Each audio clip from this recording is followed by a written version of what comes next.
Okay, this one's going to have four short stories.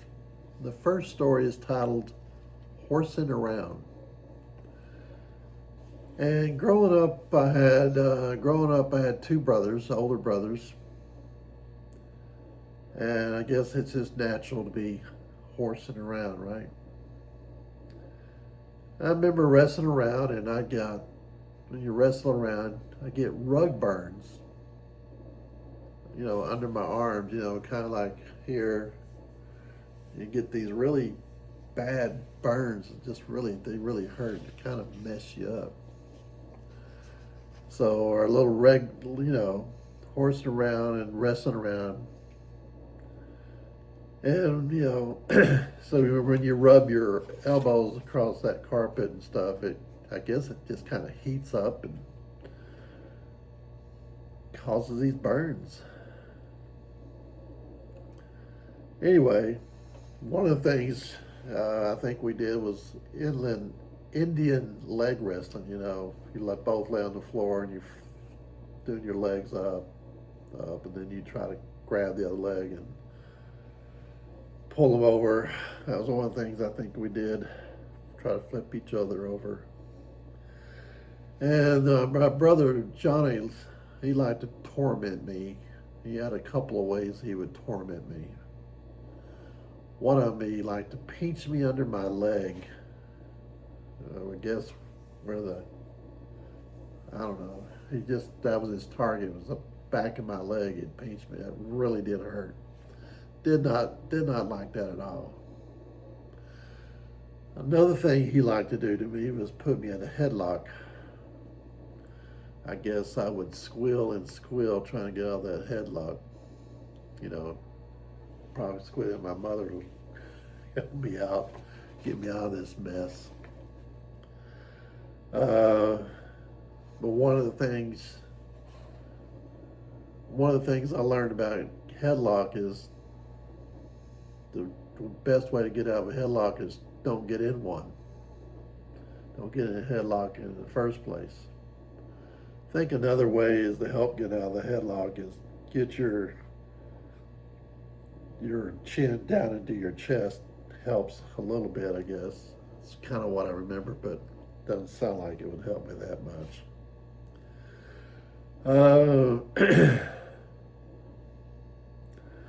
So this kind of gives you an idea of, you know, horsing around during our growing up days.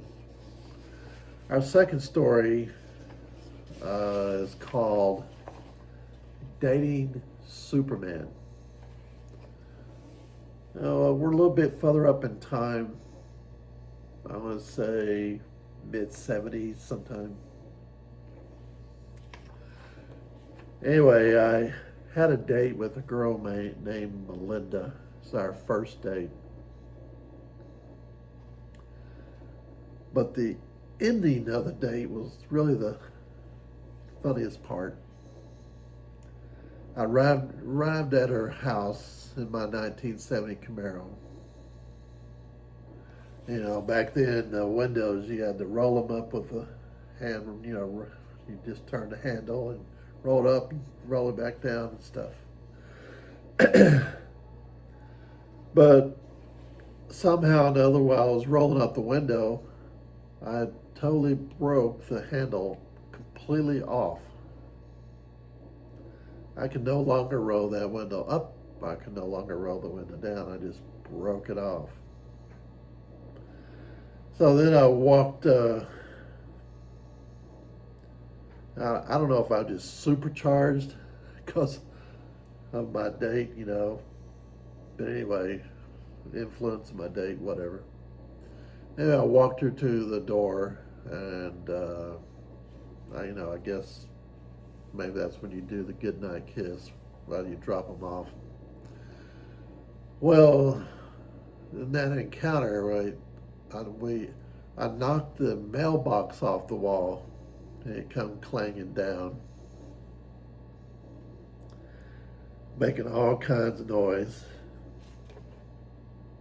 So quite an impression on the first date, breaking the tearing the handle off of my car and then tearing the mailbox off the wall. I guess I was Superman at that point, right? Everything I was doing, I didn't realize my strength, whatever was going on. Anyway, next story is called "Can Cause Serious Eye Damage." Now, this is back in sometime in the 1960s. Is when this occurred. And you always hear, well, I always heard, you get the warning, don't ever stare at the sun. You can damage your eyes. You ever hear that? Well, me as a kid, what did I do? One day I decided to stare at the sun. No sunglasses, no, just right at that sun. Now, remember, I think if you stare at it, you can actually see the actual ball. I don't know, the round circle of the sun, But I did it, and I stared at the sun. But I don't know how long this, the sun's pretty bright. You can't really, it's really hard to stare at anyway. But I don't know how long I stared at it, but I do remember staring at it. Being a kid, I'm sure time was exaggerated, It's not the most intelligent thing to do, right? But I remember I was in the front yard and did that one day. Maybe I was just trying to test out the warning to see what it was really like. I have no idea. And I have one more story. It's called My Doorbell Dash.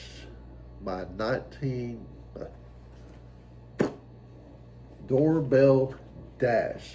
My nighttime chase in Cibolo. And here it's got to be talking early 2000s, I guess, at this point. Anyway, I lived in Cibolo at this point, and we had these neighbor kids that would go up to your house and ring your doorbell, and then they'd run away, and they thought it was funny. That's a typical little kid thing that you do. Well, they kept doing this over and over and over again. So I decided I'm going to lie in wait for these guys. So I think I was probably hiding somewhere outside. And here they come, ring the doorbell, and they start running away. Why? I start chasing them. Chases 2 or 3 kids. In the back of our house, there was this big old field of there's nothing back there, just a bunch of high weeds and stuff, I guess. Well, these kids took off into that field, and I chased them. I'm chasing them out in this field in the middle of the night. And I actually caught one of them. I actually caught one. And I guess I gave him a warning or whatever, stop doing it again. And it did stop him from messing around with me. Messing around with my house from that point on. So I guess I was successful in that endeavor. But thinking back, running in that field at night, there could be potholes, there could be holes you could step in and stuff. And also, we always had a trouble with rattlesnakes in that area. We had several encounters with rattlesnakes. And here I am running through that field that I know has rattlesnakes in there somewhere. I'm thinking about afterward, it might have been kind of foolish for me or even for those kids to be running around that field in the middle of the night. You never know what you're going to run into. And we definitely lost some pets due to rattlesnake bites. Many cats and dogs that we had suffered. So the place definitely had that danger all the time there. Anyway, that's the end of these 4 stories.